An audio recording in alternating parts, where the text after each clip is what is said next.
Not today, and not yesterday. Have you no idea where our Willie can be? Or what the devil he's up to? Mischief! Oh, no, it isn't nothing like that, Mr. Jenkins. Well, let us hope that you are right, Mrs. Jenkins. Do you mind if I come in? Oh, of course, I'll go on down. I do hope nothing funny's happened to Willie. Oh, no, sir. He's a good boy, really. No, I'm sure not. No. Unless the Texas Rangers have got their hooks in him again. I should try and discourage him from that, Oh, never mind. Too silly for words. Well, all I can say is that he left here this morning, definitely. What's he supposed to do at this place, anyway? What's he supposed to go for? Rehabilitation, so to speak. Yes, well, most important, he's learning how to read. Read? Read? Do you mean to tell me that neither of you knew the boy couldn't read? No, I didn't. Well, he looks in the paper, doesn't he? The pictures. Some of our newspapers are specifically designed for people who cannot read. But he went to school. I can assure you that whatever feeds his rather lurid imagination, it is not the written word, Mrs. Turner. He's one of the few adults left who can look at a neon sign and think it beautiful. James was a lad that killed a many a man, robbed that Danville train, and with his brother Frank held up that Gallatin bank. The big black bear.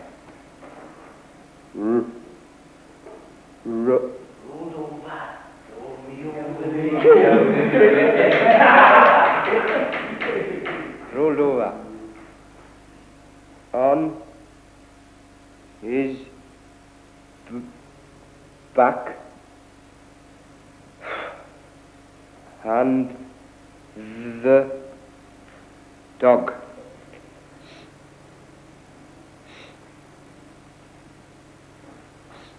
Sunk. Oh, ta.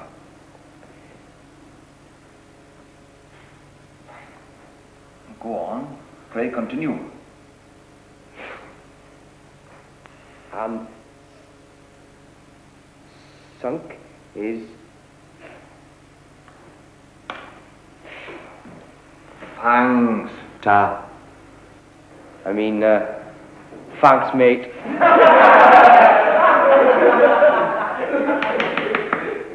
Very funny, Turner. Absolutely side-splitting for those among us who care for imbecilic wit. Pray continue. What do you mean? Well, carry on reading. Don't you never laugh then? What I do or don't do is of no concern of yours. No, you're right there, mate. Sit down. Sit down, I say. What, and read about the big black bear and the dog? No, thank you, mate. Hey, you know what you can do with your book of words, can you? Stick it! Yeah. Stick it, Tack. Right up your Goldilocks. All right. Now, come on. The best thing that we can do, the best thing for all concerned, is to stop this sort of back chat and get on with the job in hand. After all, it is no skin of my nose if you want to wallow in your ignorance and your illiteracy. You are being given a second chance, aren't you, Turner? You have also blatantly misused your first chance through sloth, stupidity, and criminal destructiveness. Where are you going? Oh, to feed the budgie. Sit down, or shut your cake, or will you? One word from me, Turner, and things will be very black for you. Shut up, chap. You loathsome, stupid, and incompetent lout! What did you say?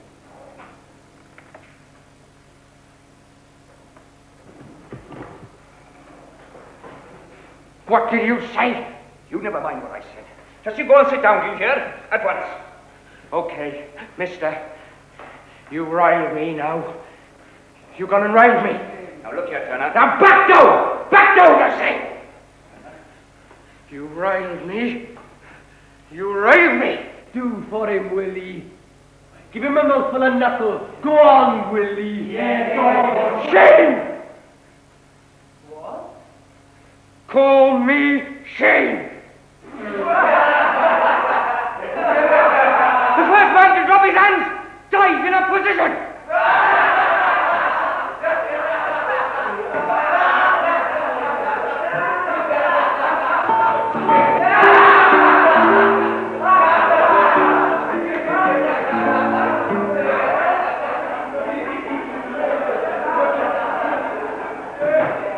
The big black bear rolled over on his back, and the dog sunk his fangs into the weary beast. All right. Joke's over. Carry on, please. Carry on. There is one word in the next sentence which you won't yet know. Patience, my friends, patience. The reading room of the British Museum was not built in one day.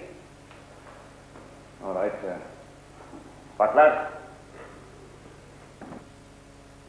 Pray continue. It seems that Willie was involved in some peculiar sort of row with one of the staff, and he hasn't been back there since. He didn't fight anybody, did he? Apparently not, although he came perilously close to it. I'm told it was rather like the gunfight in OK Corral. He wants a good kick at the backside, does Willie? I doubt whether violence is the solution to his particular problems. A tourist class ticket to Abilene would probably be more helpful. Jerry shot off my ear for me when I was his age, and only half as well fed. Here's a Ben, the probation officer doesn't want to hear about that, Dad. The point is, Mr. Turner, is that he must be made to attend Wessex House tomorrow morning, without pay. I should soap his saddle ready. Pampered, is he? There's no doubt about it. Look at the skirts nowadays. No wonder there's so much crime. What'll happen to him? Well, do you mind if I sit down? No. I shall have to make my report to the court, of course, and I think the medical officer. He won't go to prison or anything like that, will he? His dad always said that was where he'd end up. Well, He won't, will he, Mr. Jenkins? You must realize, Mrs. Turner, that he's extremely fortunate not to be there already. I suspect he would be, if his crime had involved the destruction of property, rather than another youth's front teeth. Listen. He is blatantly breaking the terms of his probation.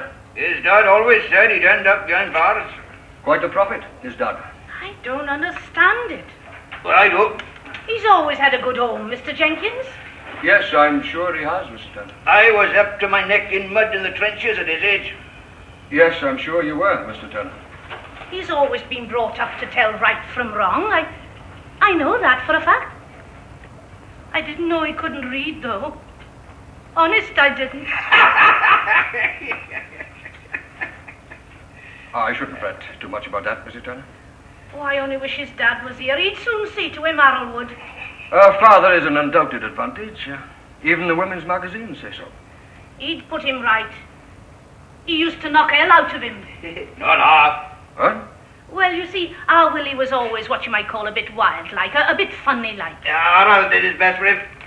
I've seen him use the strap until his arm ached. Or some neighbour knocked on the wall. There's a nosy lot around here. Yes, well, you see, Willie was always a bit wild. And Harold didn't like him stuttering. And he peed on the stairs once. Dad! Well, it's right, isn't it? Look, it's about time some things were told, if you ask me. Mr. Jenkins will think we're a lot of savages if you go on like that. What a lot of fuss it all is. Willie wants his nose rubbed in it like Harold did. This is all very atavistic.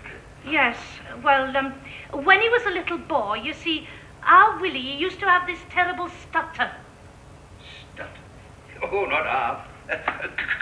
Katie, beautiful Katie. So, you see, his dad had to be a bit rough with him, else what would he have grown up like? Oh, that's the only reason he wetted himself, Mr. Jenkins. Honest. Harold didn't want everybody laughing at him. You feeling all right, Mr. Jenkins? Look, I'll come back early in the morning. Well, you'll have to take us as you find us. Yes, I'll come back early in the morning before Willie has left. What a lot of fuss it all is. I'm sure it's very good of you to bother. Bother? Yes, I hope Willie appreciates it. He won't. I don't know what's got into him. Good afternoon. All right, then. Cheerio. I'm sorry Willie wasn't here.